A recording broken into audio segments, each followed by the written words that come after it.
আপনাৰ গাড়ীৰ আৰচিটো কেনেকৈ ডাউনলোড কৰে হয়তো আপোনাৰ গাড়ীখন ট্ৰান্সফাৰ কৰিছে ট্ৰান্সফাৰ কৰাৰ পিছত আজিকালি আৰচিটো হয়তো ধৰক আপোনাৰ পোষ্টেলত নাযায় মানে ৱেবছাইটৰ পৰা হয়তো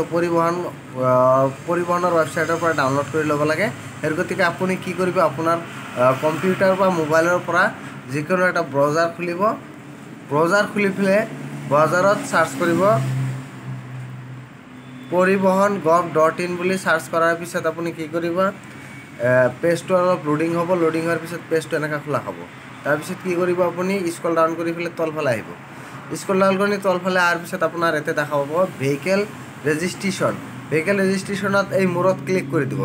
ক্লিক কৰি দিয়াৰ লগে লগে আপোনাৰ ইণ্টাৰফেচটো এনেকুৱা খোলা হ'ব তাৰপিছত আছে আপোনাৰ কি সিলেক্ট ষ্টেট নেম আপোনাৰ কোনটো ষ্টেট হয় সেইটো ষ্টেট আপুনি সিলেক্ট কৰি দিব সিলেক্ট কৰি দিয়াৰ পাছত আপোনাৰ কি হ'ব পেজটো অলপ লোডিং হ'ব এনেকুৱা পেজ খোলা হ'ব আকৌ লোডিং হোৱাৰ পিছত এনেকুৱা পেজ খোলা হ'ব আপুনি কি কৰিব সিলেক্ট আৰটিঅ আপোনাৰ কোনটো আৰটিঅ হয় এই আৰটিঅটোৰ আপুনি নামটো সাৰ্চ কৰিব সাৰ্চ কৰি পেলাই আপুনি কি কৰিব টাৰ্মছ এণ্ড কণ্ডিশ্যনত ক্লিক কৰি দিব ক্লিক কৰি দিয়াৰ পাছত আপুনি কি কৰিব প্ৰচেছত ক্লিক কৰি দিব যেতিয়া প্ৰচেছত ক্লিক কৰি দিব ক্লিক কৰি দিয়াৰ পাছত ইণ্টাৰফেচটো এনেকুৱা খোলা হ'ব তাৰপিছত আকৌ এই প্ৰচেছত ক্লিক কৰি দিব ক্লিক কৰি দিয়াৰ পাছত চাব ইফালে হোম সাৰ্ভিস এপৰ্টমেণ্ট আদাৰ সাৰ্ভিস ডাউনলোড আপুনি এই ডাউনলোড ডকুমেণ্টত ক্লিক কৰি দিব এটা ক্লিক কৰি দিয়াৰ পাছত আপুনি কি কৰিব যোনটো মাজৰ অপশ্যন প্ৰিণ্ট ৰেজিষ্ট্ৰেশ্যন চাৰ্টিফিকেট এইটোত ক্লিক কৰি দিব এইটোত যেতিয়া ক্লিক কৰি দিব ক্লিক কৰি দিয়াৰ পিছত এতে গাড়ী নম্বৰটো বহাই দিব আৰু একনিত আপুনি কি কৰিব আপোনাৰ যোনটো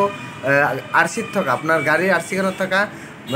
6 নম্বৰ লাষ্টৰ 5টা সেই 5টা এতে বহাই দিব গাড়ী নম্বৰ আৰু 6 নম্বৰ বহাই দিয়াৰ পাছত আপুনি কি কৰিব